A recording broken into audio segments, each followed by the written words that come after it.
Boa tarde, gente. Para quem não me conhece, eu sou a Jussiane. O meu grupo é formado por mim, pela Adriele e pelo João Matheus.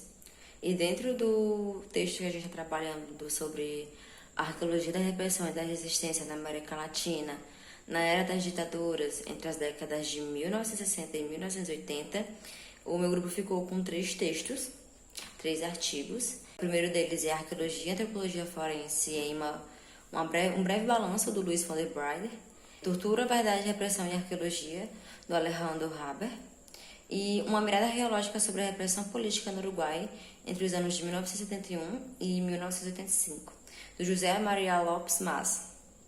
Eu fiquei com o artigo do Luiz sobre arqueologia e antropologia forense, e antes de ir direto para o artigo, acho importante falar um pouco sobre o autor. Ele é graduado em Ciências Antropológicas pela Universidade de Buenos Aires. Ele é presidente e membro fundador da Equipe Argentina de Antropologia Forense, que é uma organização privada fundada em 1984, que ela se dedica à documentação científica de casos de violência política na Argentina e em outros países do mundo. Como membro da EFA, ele atuou como perito em mais de 600 investigações na Argentina.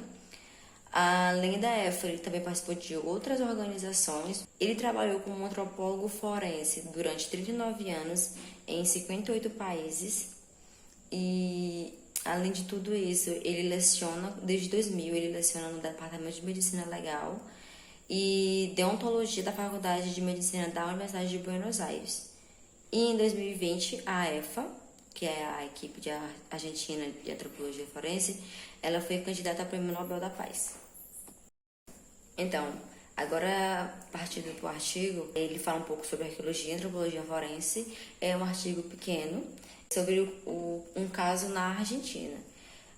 Antes disso, é importante a gente dar as definições sobre o que é antropologia e o que é arqueologia forense. Acredito que todo mundo aqui já tem uma noção ou já deve ter ouvido falar sobre bioarqueologia, arqueologia forense, antropologia funerária, arqueologia forense, criminal, algo do tipo. Então, a antropologia forense, ela investiga a data da morte, a idade, raça, sexo, estatura do indivíduo, marcas, antigas lesões ósseas, estudo de cavidade bucal, tudo isso.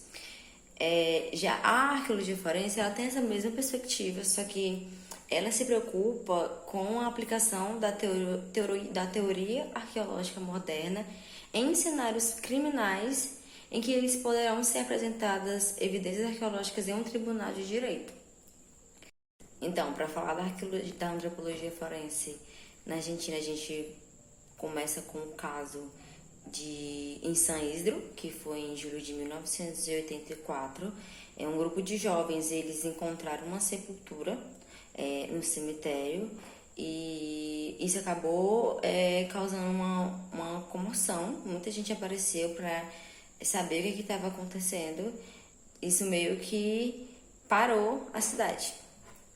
Depois de 8 anos de ditadura militar, a democracia ela retornou à Argentina, e junto dela veio a necessidade de buscar pelas mais de 10 mil pessoas que desapareceram pelas Forças Armadas.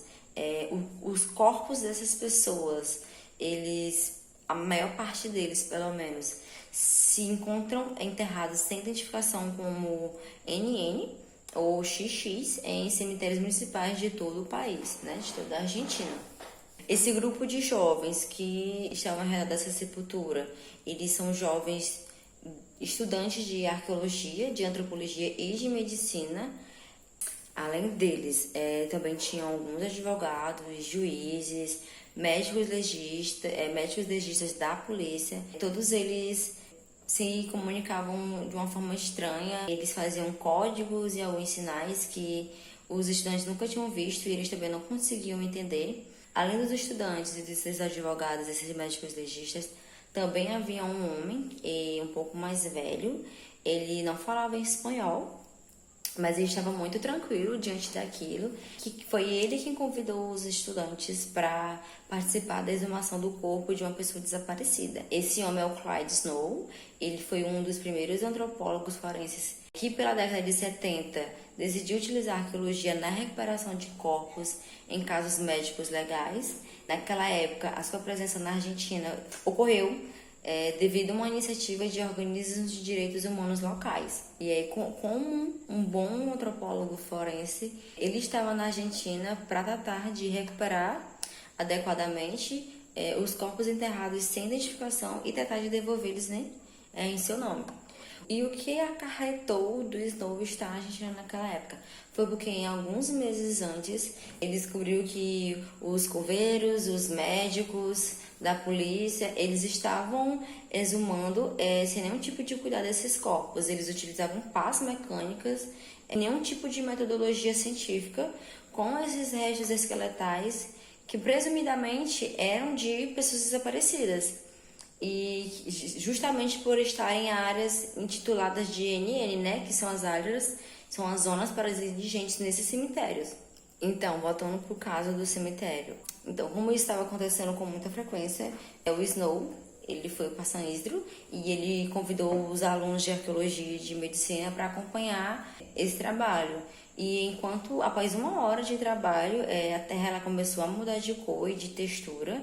E quando já estava um pouco próximo, os coveiros pararam e disseram para os médicos que ele já estava chegando bem próximo. E os médicos disseram que quando tocassem os ossos com a pá, era para avisar para eles. E assim que ele começou a chegar próximo, os alunos gritaram, pediram para parar, que não era assim que se fazia. E aí eles mesmos entraram e começaram a realmente fazer a exumação correta de como deveria ser daqueles corpos, né? E foi ali, em San Isidro, em 1984, que pela primeira vez a arqueologia na Argentina ela começou a dar mão ao âmbito judicial médico-policial. Pois bem, a partir daquele primeiro momento em que a arqueologia e a antropologia se destacou, a partir dali houve um avanço dentro da arqueologia e antropologia forense. Eu achei interessante fazer uma espécie de linha do tempo a respeito desses acontecimentos voltados para a área. A incorporação de antropólogos forenses em serviços médicos legais na América Latina, aqui principalmente voltado para a Argentina. Então, em 1984, antes da criação da equipe argentina de antropologia forense, pelo Luiz, né, houve as Mães da Praça de Maio e da Comissão Nacional. Foi um movimento para investigar os desaparecimentos durante o regime militar argentino e que buscavam maneiras de integrar o conhecimento arqueológico à urgência de encontrar os corpos dos perseguidos, dos torturados e dos mortos pelo governo autoritário. Mas antes disso, em 1848, nenhum país latino-americano contava com experiência na área forense. E sendo assim, alguns movimentos sociais argentinos, eles contaram com o apoio da organização, de outras organizações para localizar e identificar os corpos das pessoas desaparecidas durante o regime militar. Nesse caso, eles contaram com o apoio da AAS, que traduzido é Ciências e Direitos Humanos 20, é um programa Associação Americana para o Avanço da Ciência, que surgiu em 1848. Voltando para o ano de 1984, como eu já mencionei algumas outras vezes antes, houve o surgimento da fundação da equipe argentina de antropologia forense, né, que ela é responsável pela identificação de desaparecidos políticos na Argentina e pelo treinamento de profissionais de outros países da América Latina. Pulando para o ano de 1996, houve o Tribunal Internacional Criminal, que foi mais ou menos para a ex-Iugoslávia. Ela começou a realizar exumações massivas de vítimas do conflito dos Balcãs, né? Que é o órfão dos arqueólogos e dos antropólogos forenses na Argentina, da Guatemala, do Peru, da Colômbia e da Costa Rica. Já no ano de 2003, houve a criação da Associação Latino-Americana de Antropologia Forense, a ALAF. O que ocorreu foi que, nas últimas décadas, muitos países latino-americanos eles passaram a incluir os antropólogos e arqueólogos forenses nos serviços médicos legais, né? Já no nível jurídico e policial. A Alaf, ela apresentava um novo modo de se fazer arqueologia e antropologia forense. E esse modo de se fazer, esse novo modo de se fazer, incluía uma interdisciplinaridade com todos os âmbitos da antropologia representados, né? Cultura, arqueológico e biológico. E também um viés fortemente social, tendo as famílias as vítimas como um eixo fundamental das tarefas, respeitando seus padrões culturais e religiosos, assim como também o seu direito de saber. E essas mudanças, elas impactaram também diretamente, né, as produções científicas, porque a partir disso foi desenvolvendo novas investigações sobre diversas metodologias de trabalho, né, em fossas comuns, em contextos forenses, também sobre o papel do antropólogo dentro dessa perspectiva e também do arqueólogo. O autor, ele aponta alguns desafios. Ele fala que os poucos cursos de graduação e pós-graduação na área é um desafio, apesar de já haver alguns cursos na Colômbia e no México. No Brasil também há cursos de pós-graduação nessa área e graduação também. Além disso, ele também aponta a regulamentação das disciplinas dentro do âmbito médico legal. Ele diz que a questão dessas disciplinas, elas dependem muito da boa vontade ou de algum critério da autoridade encarregada da investigação. Então, ele acredita que isso é um dos problemas. Ele acha que a regulamentação dessas disciplinas acrescentaria positivamente dentro do trabalho, né? E o outro ponto seria a falta de interesse no âmbito acadêmico em geral, em desenvolver uma linha de trabalho no âmbito forense. Quando ele fala sobre essa questão da regulamentação, ele também diz que, por exemplo, não há uma lei, por exemplo, de como o levantamento ou a exumação de um corpo esqueletizado deve ser realizado especificamente por um arqueólogo. No Brasil, a gente não tem uma lei, pelo menos, a gente tem, tipo assim, recomendações de que deve ser feita. E fora, na Argentina e alguns outros países da América Latina, eles batem bastante nessa tecla. Nessa parte, ele mostra algumas escavações realizadas voltadas para a exumação, né, de corpos em áreas NN, né, que são voltadas para indigente.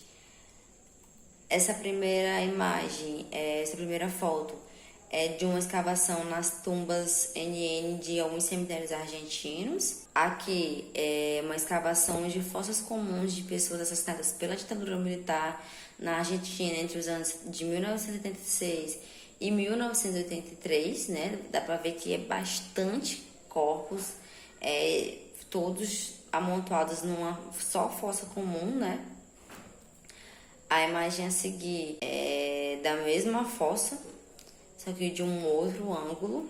Essa aqui é uma escavação da equipe argentina de antropologia forense no Congo, né, na África. Aqui já é uma escavação também da equipe da EFA, só que na Etiópia, ainda na África.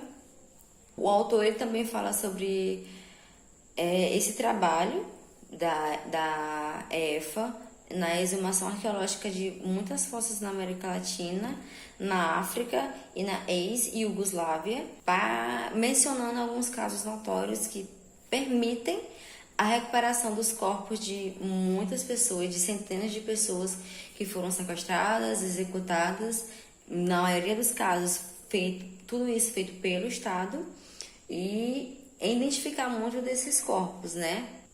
Ele gosto de enfatizar que esse processo foi muito significativo e também significou poder devolver aos seus familiares os restos de seus entes queridos, né? E dessa forma, ele também pôde aportar provas científicas à justiça para definir penalmente os responsáveis e reconstituir uma parte importante da história recente desses países. E a última foto é dos corpos já montados, né, em uma superfície. Também foram os corpos escavados na EFA, né, na Etiópia. Aqui eu encerro a minha parte E obrigada pela atenção. Agora eu deixo na mão dos meninos.